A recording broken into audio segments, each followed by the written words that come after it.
What it do, y'all? What y'all doing? Guess what? I got something good for y'all. This is gonna be called Perception Story Time. I'm sitting here getting downloads from the word perception. I keep telling y'all words are alive. You know what I'm saying? If you new to my channel, I hope you can understand what's going on over here. But over here, words are alive. And right now, y'all good people, perception is talking to me. Yeah, I can hear stuff going on about perception. Perception told me that I have met it before. Have y'all ever met perception before? Do you really understand what the word perception means? Why is perception important? Like what perception is all about? Well, perception says it's all about how you see things. According to how you see things, how your little mind weave and wove little things together depends on your growth, depends on your ascension, depends on if the door will be open to you. Now, perception. Your mind can only accept what you believe. That's like the law of attraction manifestation, right? As a man thinketh, so is he. You can control perception. You do not have to accept the vision that your eyes are seeing and your eyes are agreeing with because you have inner sight, which is called vision, right? I guess. Yeah, just go with me for a minute. God, please help me explain this. I hear you, perception. I hear you, perception. Okay, let me explain it this way. Instead of seeing something happening to you as the worst thing that could ever happen, why not take a note out of God's book and look at it in all type of directions, but don't always take a look in the negative directions? Because sometimes something negative happens in order to get a positive. Sometimes things gotta be shaken up. You lose some things, you go through some things so you can get some things and you can get somewhere. Now, I'm told that I met perception before. And I know perception. That's why my perception of things is so sharp. So I'm asking perception, where you be? Where you was? How I seen you? What you look like? So I got a visual in my third eye of the purple heart. See, y'all better get in on these words because these words is alive. These words are signs, symbols, and wonders. Do you notice them? I'm finna show y'all how one purple heart got so many layers and so many dimensions, and it's got a big, beautiful story. And it's mine. It's mine, dog. So get off of it talking about it ain't real because now I'm I'm enjoying experiences. I'm enjoying going through. I ain't gonna say going through stuff. Lord, let me watch my mouth. But if you gotta go through something, you gotta go through something. So you might as well pay attention to what the heck going on while you going through something. Let's put it that way. Get the lesson out of it. So it depends on how you see things. What get you salvation, that get you over and keep you from being under, is how you see things that keep you flowing or keep you stuck or stagnant. Is how you see things. So it's perception. How do you perceive what is given? And the experience is given, y'all. Sometimes the universe give us experience because we ask for experiences in certain areas so we can better ourselves. Like forgiveness, you have an issue with forgiveness, so you have a lot of unforgiving things happen to you. Eventually, your ass will catch on and start forgiving. See what I'm saying? See what I'm saying? We be asking for stuff unconsciously. But remember, we're consciousness. So we can't hide nothing from consciousness, right? So it's How do you perceive things? How do you make consciousness see things the way you see things? Right? And how you feel. Not according to what's in your face, right? How do you see things is how you see your way out. If you see yourself as trapped, then you're trapped. If you say you're trapped, then you're trapped. So we ain't saying that. So I'm finna let y'all in on a little story in my life that explains perception. And when I think about this story, I really have met perception and I really understand perception and I really mingled with perception. I literally put on the suit of arms of perception and it got me thus far. Now, long time ago, y'all, I got pregnant by somebody that I knew long time ago. Now, perception, meaning y'all better pay attention to every word that I'm saying because in every action is a reaction. Now, first of all, this person I had not seen for a long time. I was standing outside chilling and all of a sudden, this person started flowing through my mind and I began to wonder how this person was doing. Pay attention to stuff like that. Why these people actually running through your mind? Because you don't be thinking about them. All of a sudden, they run through your mind. Well, it's because they thinking about you too. So somehow you're picked up on some things. And y'all, when you have unprotected sex with people, come on, grown people, we grown up in here. This is a grown up channel. I can talk freely, right? When we have sex, unprotected sex with people, we mingle with these people. We still carry these people in our spirits. That's why you should use protection. That's why a lot of y'all lunatics and crazy as hell because you got 50,000 people running up in you. Oh, that sounded good. Oh, well, energies running around in your psyche. Let's change that. Oh, that sounded good. But you get the picture. So you pick up personalities, character traits, ways, behaviors. You know what I'm saying? That's why some of y'all, when you try to move on, certain people come out the woodwork all of a sudden. You like, well, dang. Nobody wouldn't even study me till I started trying to talk to somebody. And all of a sudden they come out of the woodwork. It's because you got some type of connection to that person. Even though you ain't messing with them no more. And so many years done went by. Chemicals mixed. DNA mixed. Fluids mixed. Okay. So that's why you need to divorce people spiritually. Ask God to cleanse you of that. Because a lot of y'all got a bunch of husbands and wives and don't even know it. And you can't love the one you're with because you love too many people. Okay, now back to what I was saying. So pay attention to that when somebody run through your mind. Now, all of a sudden, see, I'm being set up by this running through my mind. Here come my course of life. Here come my lesson about to happen. My lesson is happening now. So, this person is running through my mind. All of a sudden, a friend of mine that knows both of us pops up and says, you know what? I just left the person that I'm thinking about. So I just left this person and they asked me about you and asked me how you was doing and said they really want to see you. And that if I see you to tell you and to please tell you where they at because they really want to see you. So I take it amongst my little self, my little sweet little self. You know me, I'm always a conscious individual. I said, well, I'm thinking about this person. This person was thinking about me. Okay, Lord, are you telling me to go check on this person? Are you telling me I need to see this person? So here I go, I follow consciousness. And the person said, well, I'm finna get ready to go back over there. You want to go? Everybody over there. Everybody was over there that we knew. Everybody was over there having fun. I'm standing outside. I ain't doing that. And I'm like, okay, cool. I'll go. So I go and I get there.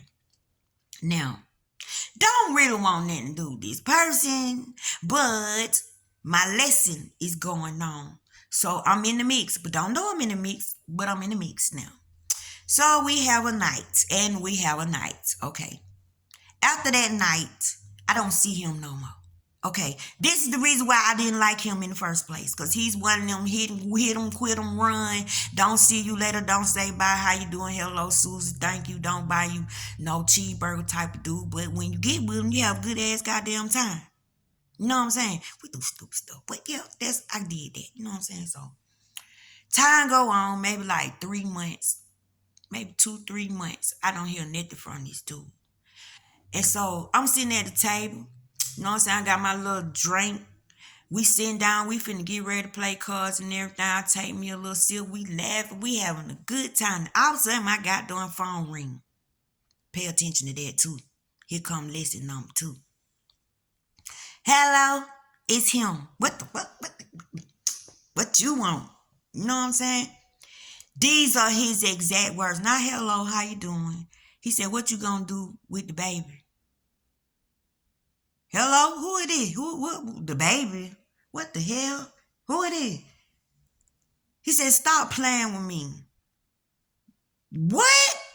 He said, what you gonna do with the baby? Boy, who got a baby? You do.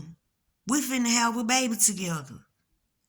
Boy, you find you somebody to play with. Hello, you been drinking, what you smoking? You know what I'm saying? No. Why would you say something like that? He said, I know when I make a baby. And y'all, he do, cause dude got about 15 kids by now. Or 20 at least, cause he was on number 11 or something like that when I knew him. You know what I'm saying? So I know I done heard him having more kids. He probably up to number 20 by now. Thank. Sometimes things happen to y'all so you can dodge a bullet. Stop complaining cause stuff don't work out. Okay, here I go talking to this dude. He said you need to go to the doctor, get yourself checked on and stuff. Boy, stop playing with me. Here go my best friend. She's sitting right next to me. God rest her soul. So I'm telling her what this mofo saying on the phone. She laughing and stuff. And so all of a sudden, I get sick. All of a sudden, I get sick. I said, it's from the information. It's from the news. It's because this dude called here and shot that damn negativity through that damn phone, y'all. Sometimes don't answer your phone, right? So I throw up and everything. I said, girl, I think I need to go get a test or something. But it spooked me out because I had no hung up in his face. He kept calling back, little dude, on some weird. Talking about, I know when I make a baby. Well, I guess he do. You know what I'm saying? So I go get the pregnancy test, girl. We ain't playing card now. This is spooky. So I go get the pregnancy test, y'all. Your girl got a positive pregnancy test. So I go to the doctor. Your girl is pregnant. But I don't like this dude. I'm not trying to be with this dude. This dude got 1,000,000 freaking kids. What the hell have I effed up and did? God, why did you send me over, girl? I start blaming God for everything. You put that man on my mind. You made that man mine. You got me with this heart thinking I got to check on people because they come across my mind and trying to sync up synchronicities and stuff. Look at me now. I already got 2 kids and I'm a single mother. Oh, Jesus, help me. What the hell I'm about to do? Now, all through my pregnancy, I don't hear from this dude no more. This was his MO. I don't hear from this dude no more. And I'm not the chick that gonna call you and beg, y'all, I got a G card, right? And ain't no points on it. I don't play about my G card. I don't beg no mofo to do nothing for me. If I'm suffer, I'm suffer. But I ain't gonna beg you while I'm suffering. You don't care to see. You helped me create an issue, shit. You told me about it. You're not gonna help me. You're not gonna. He don't call back no more, y'all. So all of a sudden, in my 7th month of this pregnancy, I start seeing my past relative, which is my grandmother. All of a sudden, memories start coming back, downloading in me to the point where when she died, when she was getting ready to go transition, she called me on the phone. My family says she was in a coma, so it's a whole big argument about that. But It's your truth. Stick to your truth. Don't let nobody change your story just because it didn't happen to them. It happened to you. It's for you. So ain't nobody gonna get it. Didn't nobody see it. You the only one seeing it. So it's up to you. Don't lean on them for they understand. This is happening to you. She was in a coma. They said she was in a coma. It's no way she called me, but she did. So when she called me, my mother answered the phone, and I've told this story before, but for you newcomers, I just got a new way of seeing it now because perception is here.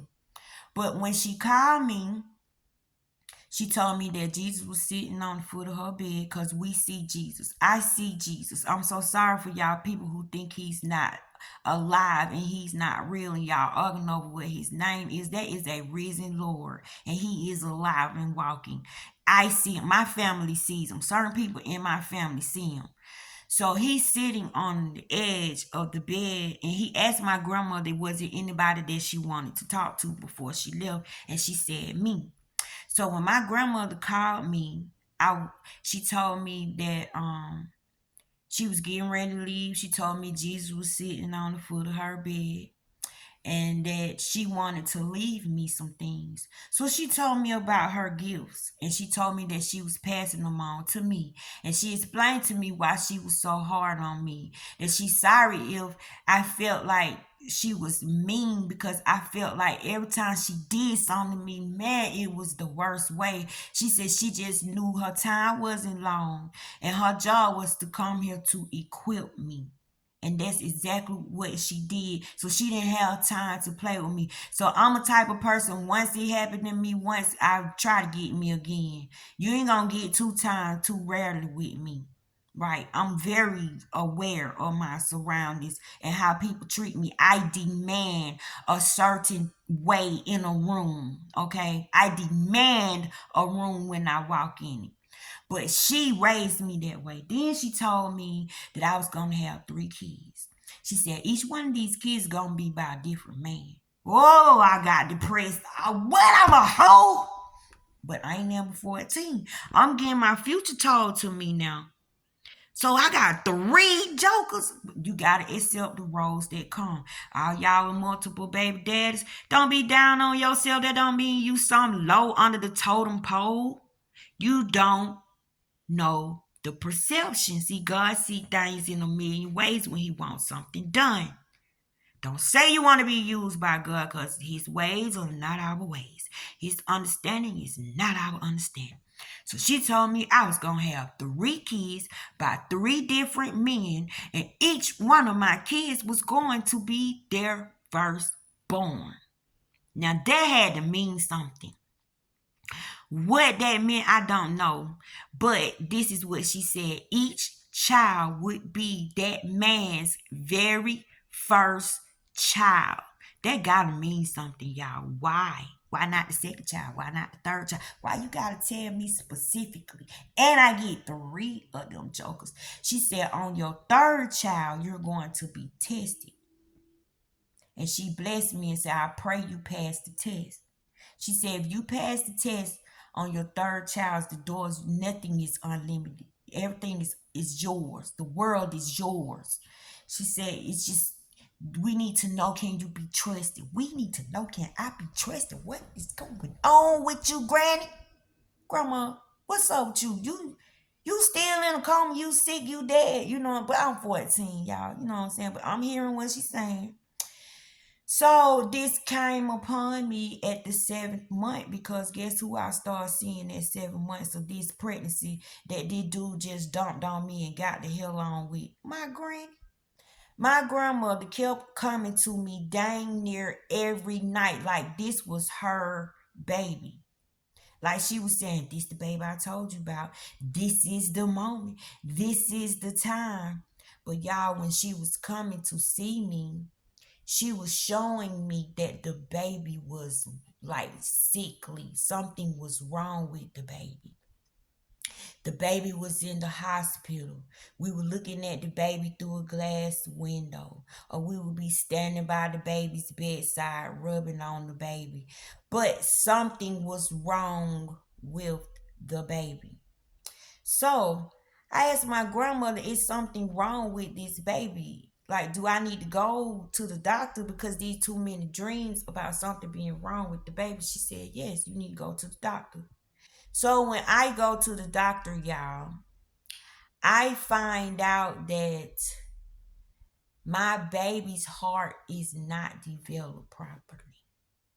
That it's called um hypoplastic left heart syndrome. It's where one side of your heart didn't grow.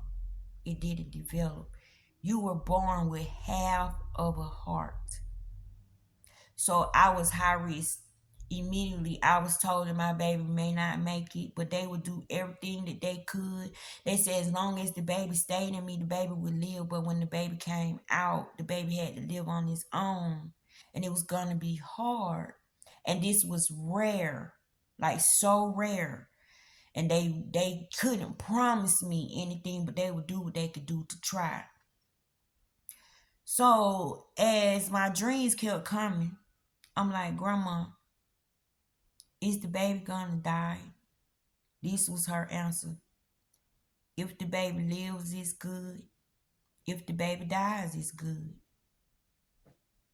I said, what kind of dang on answer is that? She said, the right answer. I'm like, man, this is crazy. So, y'all, push come to shove, I have my baby. My baby goes through this surgery. My baby does not make it. My baby lived for 5 days. 5 beautiful days I had with her. And let me tell y'all the significance in this pregnancy. When I gave birth to her, my stomach did not lose form.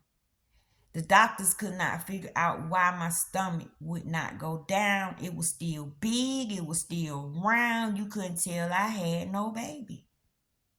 So, when my baby, before she went to surgery and she was being wheeled, something grabbed my attention to her eyes. And as I looked at her eyes, they sort of looked empty.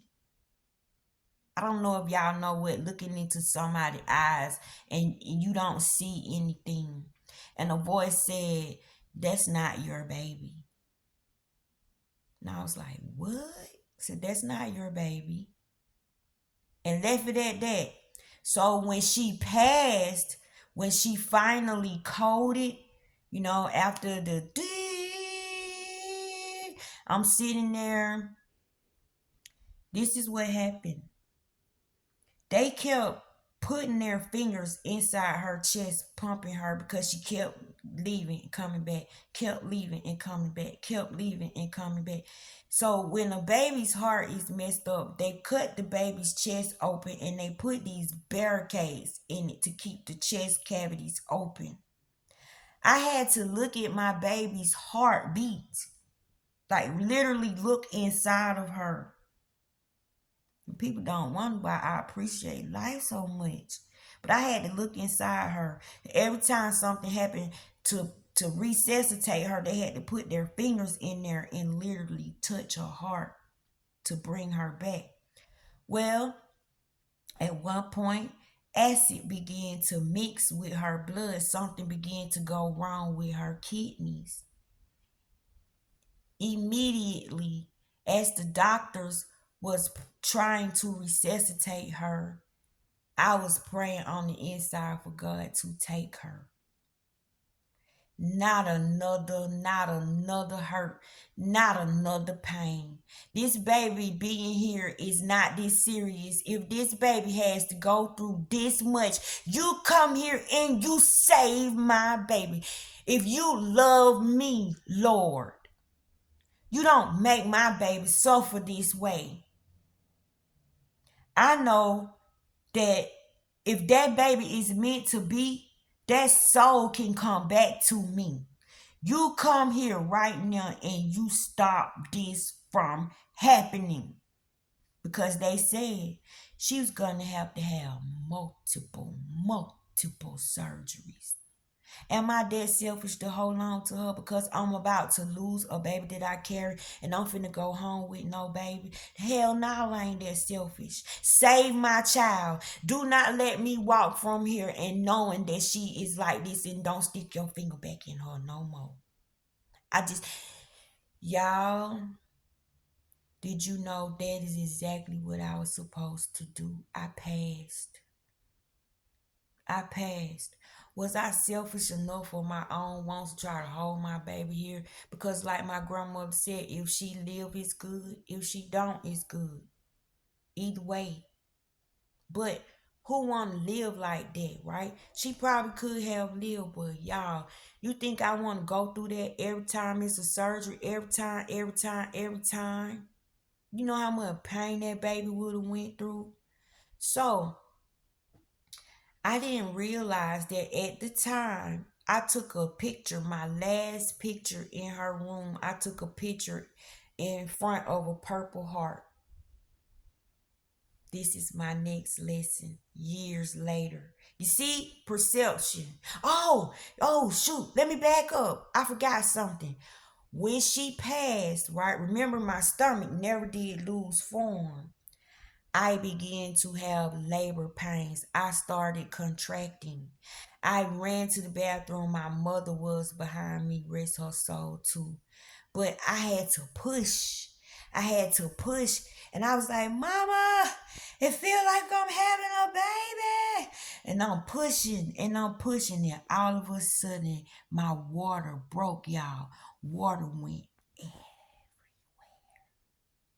And then the voice said, now you've had your baby. You see that? Okay, back to what I was saying about the Purple Heart. You see, how do you perceive things while things are happening? It seems so dire. It seems so bad. But in the background, you being set up to be blessed. You being set up for something great. Some of y'all need to thank God for your struggles and your pains and things that you're able to experience and survive and get over. Stop praying away everything, every bad thing that stings. Stop praying it away. Learn from it. Overcome it. Don't let it get bigger than you. Don't let it be more powerful than you. Because guess what? Perception. Now, years later, my son's having a baby. He asked for the picture of this baby that passed. Her name was Nadia. So I give him the picture, and the picture falls up under the table. Here's another lesson finna get ready to start for me.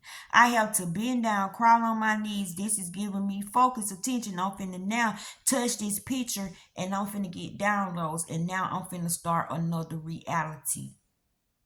I pick up the picture. I notice that there's a Purple Heart right there. And I'm staring at it like, wow, I never noticed this. Why is this big old Purple Heart right there? So I give it to him. Don't pay it no mind. Because he want to name his baby after her, Nadia. All of a sudden, I start seeing the presidential sign Purple Heart everywhere.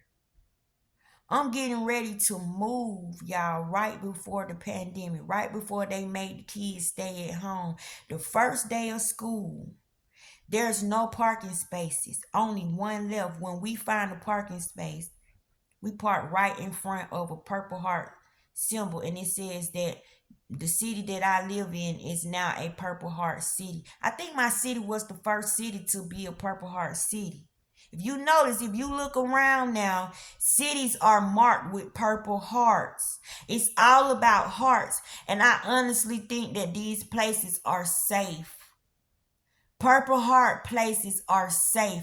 Purple Heart is magic. Purple Heart has been speaking all over for a minute now. If you live in a Purple Heart city, don't leave. Sit your butt still because the shit is hitting the fan and you're safe. This Purple Heart is anointed. This Purple Heart is a marking. Hello, Purple Heart, my baby. Purple Heart, hello. I'm a heart transplant recipient. It's about the heart. Y'all, that Purple Heart told me don't go nowhere. I was not supposed to move. Then all of a sudden, I start seeing the presidential sign on a whole lot of stuff. Then all of a sudden, I start seeing the word Purple Heart. Then all of a sudden, I start seeing actual Purple Hearts. Then I start seeing veterans, real people with Purple Heart just illuminated it.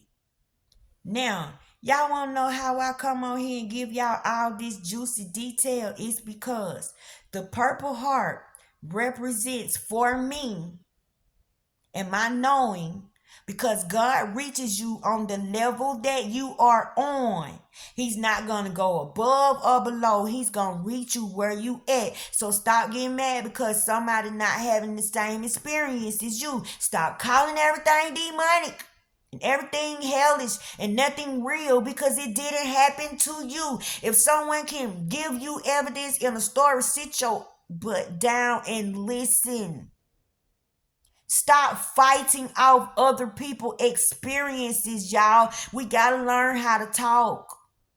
Look at how juicy my stuff is. You better sit down and listen to this, because I'm teaching you about perception. Now, this Purple Heart on Christmas Day, I did not want to go to Waffle House. I did not want to cook, but there was nowhere else to eat. And the only place open was Waffle House, y'all. Waffle House, Waffle House. Everything was too crowded. I fought it off. Pay attention to stuff like that. When you finna go somewhere and you keep saying, no, I don't want to go. No, why? And then everybody else is like, yes, let's go. And my children like, Mama, it doesn't matter where we go, either as long as we're there as a family. They had to push me to go into the Waffle House because I'm looking at it like I be dang on if my Christmas meal is going to be Waffle House. See, how do you perceive things? What really is Christmas to you? Was it about the food? Or was it about the time with the family? See, I got taught a big lesson. I go inside this Waffle House not knowing that my daughter that passed, my daughter that represents the Purple Heart, was about to tell me Merry Christmas and was introducing herself to me personally, but in spirit. See, it's perception. How do you see things? When I settle down and stopped fighting and grabbed my menu and went on and ordered my food and I calmed down and I looked at my family and I started thanking God for the time and I started saying it ain't about where we at. Y'all right. Thank y'all. I start thanking them. All of a sudden, an older gentleman walked through the door, y'all. He had on a Purple Heart t-shirt. They had to get this stuff made for him for Christmas because the colors were so vibrant, y'all. When I tell you that Purple Heart was alive on this man's shirt, he had on a Purple Heart hat. He had on a Purple Heart jacket that they had got made for him personally. He had on his Purple Heart award. He was Purple Heart down. Was that not my daughter? Was that not the heavens telling me Merry Christmas? Was that not my child sitting there spending time with us on Christmas? How do you perceive things? Pay attention to the feelings that bubble up inside of you when you're seeing these things, y'all. I couldn't contain myself. I almost jumped out that chair, ran over there and grabbed that little old man, and I was finna start kissing all over him. Y'all, my family had to hold me down. Because to me, I saw him, but I saw my child. To me, I saw him, but I saw glory. To me, I saw him, but I saw God. To me, I saw him, but I saw Jesus. To me, I saw him, but I saw love in the raw, in the real. Now, I could have let this situation depress me. I could have been sad all my life, toting this crap around because I lost a child. Or did I do the right thing and look at it in another way? Did I refuse to see it as something evil happening to me? I refuse to see it as if this is some type of punishment or curse. I refuse to see it as if this is something that I cannot get over. I refuse to see it as, oh, God being mean to me. Oh, God won't come answer my question. Oh, God won't this.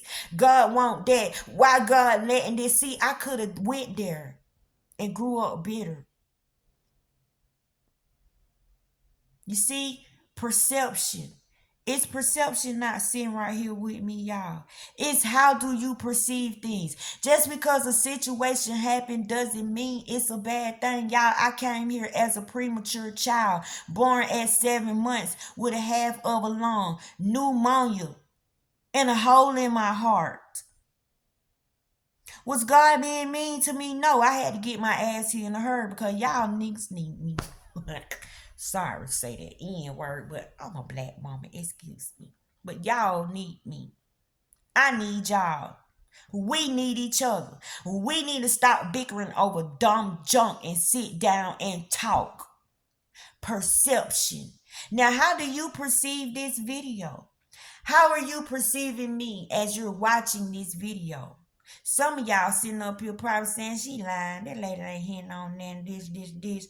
Somebody might be looking at it like, dang, maybe I've been looking at things a little bit too serious. Maybe I've been looking at things the wrong way. Like, do you have to look at things the way they happening? You can't go in your heart and your mind and look around that thing and see something good could come out of that. Now, if that never would have happened to me, I never would have been getting visitations from my grandmother. I never would have got to meet her. I never would have had to have the experience in the bathroom. I never would have been able to tell this story. And I never would have knew the Purple Hearts. And I never would have knew from that Purple Heart taught me that words are alive. That Purple Heart has become my friend. That Purple Heart has become my guide. From the Purple Heart, I met the sunflower. From the sunflower, I met the lotus. From the lotus, I met the number 3. From the number 3, I met the scales. Words are alive. And look at how dimensional this Purple Heart is. Just this one little Purple Heart. Look how deep it go. Look how deep it go. How do you perceive things? Because this bad thing is happening to you, that means your life is over. God can't be setting you up for something good. Maybe he need to change your mind frame. Maybe he need to change your heart. Maybe you need to be a certain way before you grab that thing, because if you grab it and you ain't right, it'll attack you. It'll destroy you. Maybe he ain't giving you something because you don't need it. Maybe he ain't giving you something because the timing is not right. Maybe he's saying no because the answer really is no. How do you perceive things? So you lost your job. So what? Go get another one. Is it the end of the world? Or do you got to sit there and soak at the things that went down, the reasons that it went down? The longer you hang in the details, the longer you going to sit there and be depressed, and you ain't going to get no job, and your life just going to keep going by. So somebody you been with for so many years, the relationship done went down the drain. You feel like you done wasted your time. Thank God, now the little time you got left, go be damn happy. See what I'm saying?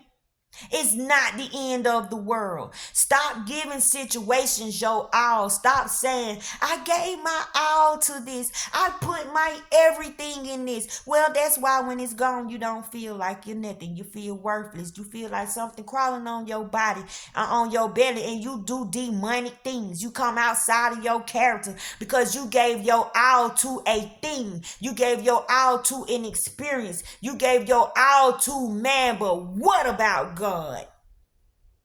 You made that thing your God, and that thing is not dependable. But you want to get mad at God because that thing you put your faith in is not dependable. That ain't God's fault. How are you perceiving things? How are your perceptions, jealous person? Is this thing really happening, or is it just a figment of your imagination? You know people got eyes they got to see. Stop punching a person in the face because they look at somebody else. You can see it's beautiful people. Stop hurting people and perceive your own vision. Perceive what's in front of you. Stop beating people up for the way they perceive things and they see things, because God see things 360. Maybe you don't. And maybe somebody else can. Let's start listening to each other and valuing each other's experiences, and let's learn from each other. Now perceive that. I love you.